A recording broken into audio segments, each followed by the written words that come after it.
On the agenda tonight, we're going back to 2013. We're going to be taking a look at ZZ Top, and they're going to be performing Gimme All Your Lovin'.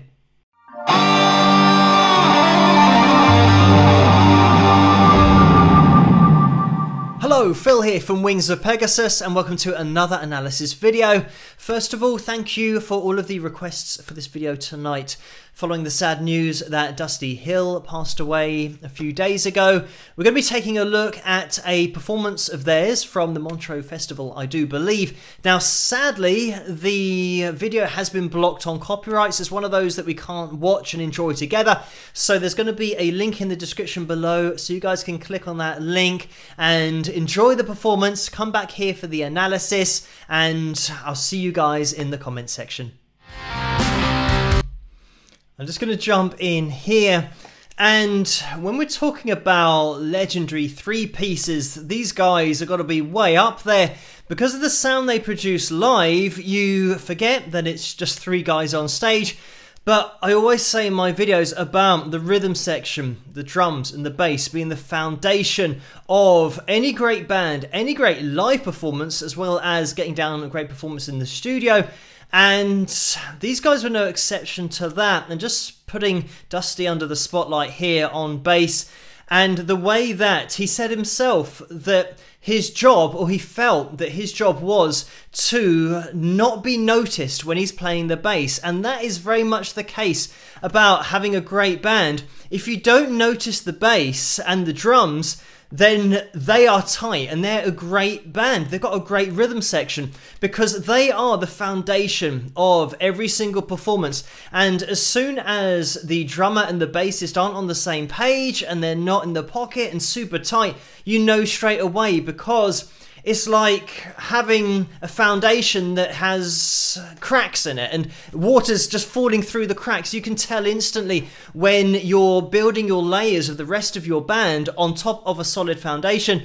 And that's what we have here. When Billy's playing, Billy Gibbons here on the lead vocal, but also lead guitar, having the solidity within the riffs. We're not talking about super technical playing here. It's all about rhythm. There's so much feel in this, but rhythm and simplicity with melody. And melody's the killer. When you're listening to all of the hits across all of the years, the massive hits have all been about melody, not about being at a really high technical level, throwing in a million notes a second. And ZZ Top were one of those bands, and will still be one of those bands, because that's something that Dusty, I have read, one of his last wishes was for the band to continue, but we'll get to that later on in the video, where I will be covering the history as well of Dusty, but the band.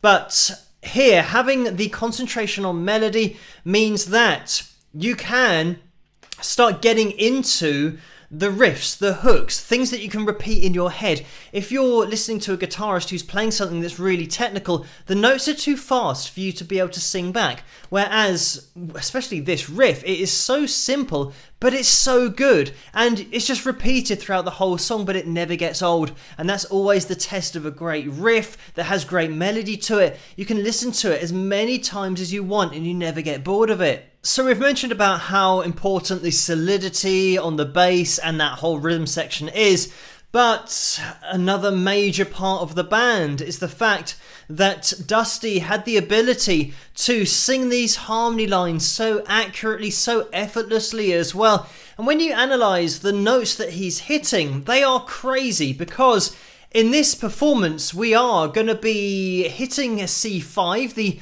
Holy Grail, that male tenor high C that I mentioned in other videos, and he just flips up to that so easily. It does sound like he's singing the first part of the harmony in the chorus in the top end of his chest voice, and then he just flips over into that head voice space, but it sounds so effortless. You get such a clean vocal cord connection, and that's something that you can listen out for throughout this whole performance. Just Dusty's ability vocally on the backing harmonies, because it's quite intricate as well, the way that he takes his vocal through a little run that descends in order to mirror the lead vocal that Billy's singing. It's having that luxury within the band of having a guy on backing vocals who's also a great lead vocalist, and this is something that they did throughout their careers, sharing that lead vocal.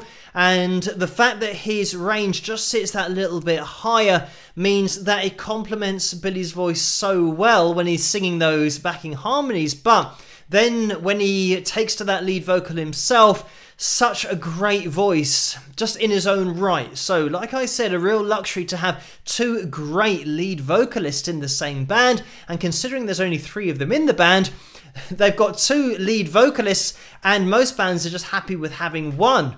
But what I'll do is get the piano up on screen so you guys have a little reference point as to the notes being sung here.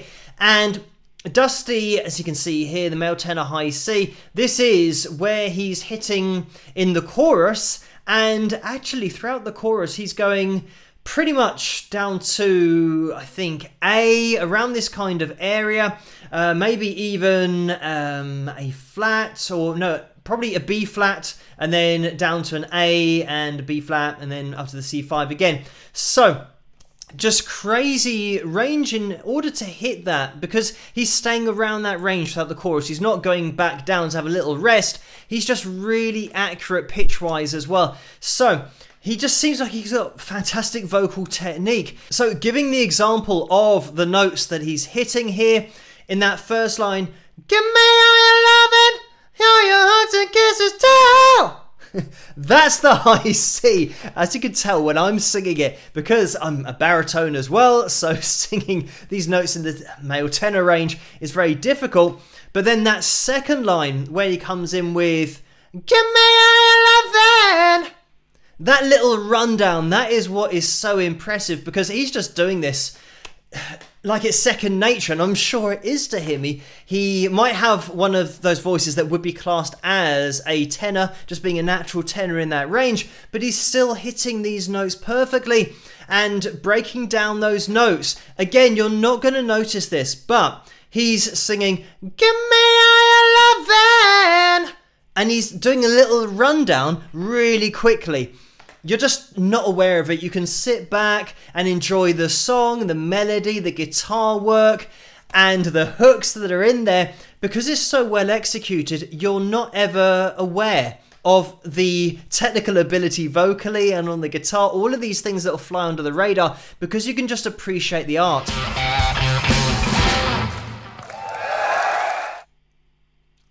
And there we have it. And a quick shout out as well to Frank on the drums, Frank Beard, because he is just keeping it so solid the whole way through. And this is one of those songs that is just straight ahead with those drums, and you don't want to be pushing the tempo. It just sits in a very particular spot, rhythm-wise, in order for the riff to sound how it should, for the vocal to have enough space to breathe in the choruses. But I also said about quite recently on the live streams about ZZ Top, and the fact that when you're watching some of their very early stuff, and the drummer called Frank Beard, they didn't have beards, and then he ends up being the only one really without a beard, considering the fact that Billy and Dusty then changed the image from those very early days to then look exactly the same with the beards and the sunglasses. And this is another thing that, when ZZ Top were performing, I mean, they just gigged throughout their whole career and never changed that lineup. It's just always the same. You just got ZZ Top whenever you saw them perform. I remember seeing them at Download Festival here in the UK, and that was probably 8 or 10 years ago. But they just always looked the same beards, same glasses, and the same performances, just solid, straight down the line, and were so reliable and made such a great sound live. So jumping into the guitar just briefly, it's not going to be an instructional video, but to show you the approach and how simple it is to play, but it's because it's all focused on melody. So when we start the song, we've got a little run here, and it's that kind of thing. So we have, and the key here is really just to focus on the right hand and not hit too many strings, because when Billy's playing this, that first part, obviously 3 to 5 on the D string, and coming over with the first finger 3rd fret of the A string. But then we have this bar that we apply with the first finger as far as the A string, but we place on that little finger onto the 5th fret, and we're only hitting 2 strings at a time here. So we just go to the D and then the G, and then we go over to the A and the D string, which we're still barring, and we're still just hitting these 2 strings like that. And this is the sound of the riff on the record, and it is being changed a little bit here live. And the way that Billy's playing this, he's playing that first part, and then he's throwing in a pull-off there. Kind of like that. So, piecing that together with the rest of the riff.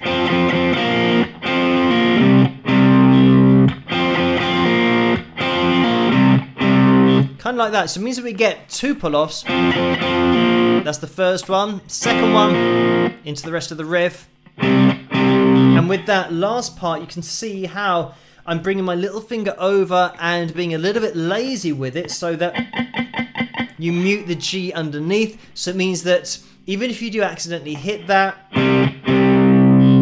you won't be able to hear it because it's muted. So just a little technique point there if you're wanting to play this and you find that you're getting this and you're getting lots of other strings. Just arch that little finger over a little bit, don't bar it, and then you should be fine. So in this live performance, we've got that like that, and you can do it like that if you want to. Bring that first finger over afterwards, have a little hop over like that, or keep it barred, because then you won't have to move because your bar's already in place with the first finger. We also get this really cool rundown, and by the way, Billy's playing and singing this at the same time, so it doubles the difficulty, but we have this cool little rundown on that low E string, and probably a bit of the A string in there as well, down into our B flat, into the F, and we get this little pinch as well on that 6th fret of the A string with the little finger down to the first finger, probably placing in that 5th as well, just to thicken it up into the riff again. 2, 3, 4, 1, 2, 3. Kind of like that. And with that riff, you'll see in this live performance that Billy's not being really strict with it. He's just playing it with feel, a little bit of expression. With the vocal that comes in, he's just throwing in that relaxed attitude, and that just helps the song to sound more relaxed rather than being really hung up on getting everything exactly pristine and correct on the guitar and getting everything perfectly ringing out. It's just throwing caution to the wind, and that's what ZZ Top's all about. You get that combination of great technical ability with lead guitar, great rhythm play, but also the looseness. Just a quick word on Billy Gibbons and his lead playing in general. The fact that he's got his own way of playing, but also he's so expressive, you know that it's him playing, even if you're only hearing a few notes. So, for example, where we have this,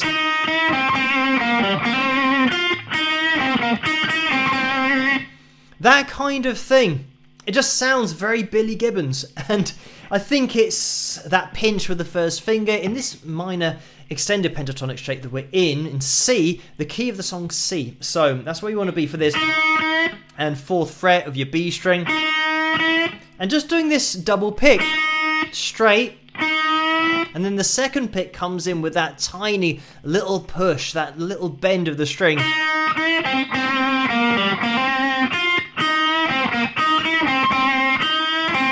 Even with a tiny little harmonic in there as well, which is really subtle, by the way.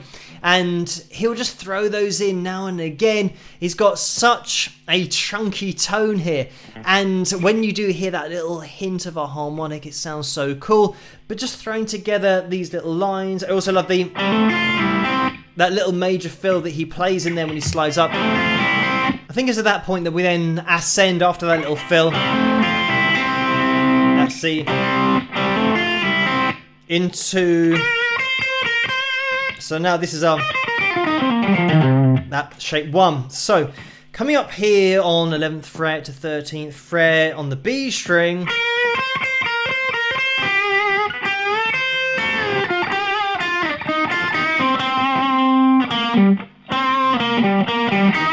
It's all those kind of lines that are really bluesy, really cool, which then leads us into that again.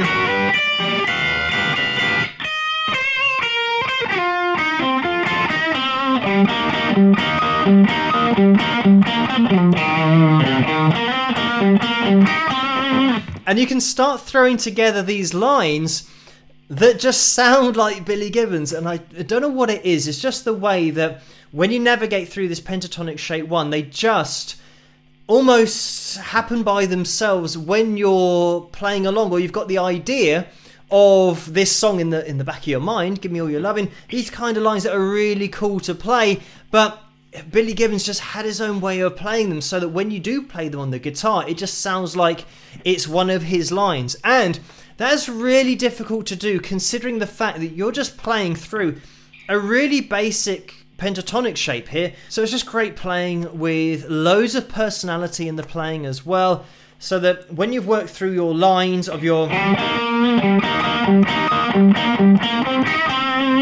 down to the...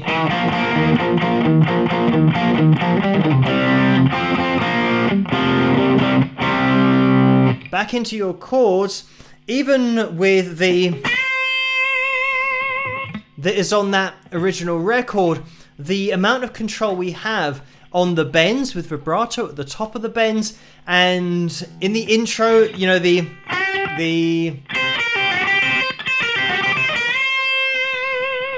is something like that with the, which is going to be played over the top.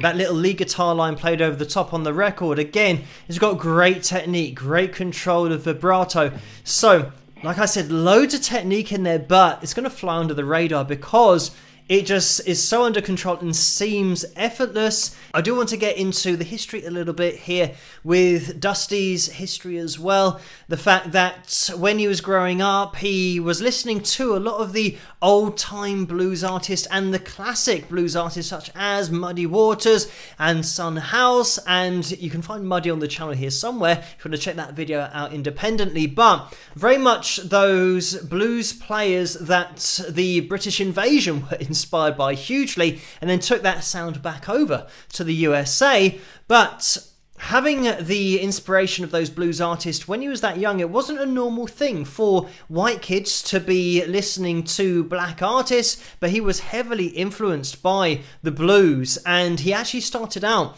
on cello, and he started singing for money with his older brother Rocky, and he went straight on to playing bass at age 13, and he didn't start playing the guitar first, he just made that transition straight to bass guitar. So he started playing in local bands, and this is where he met Frank Beard, and they had their band American Blues.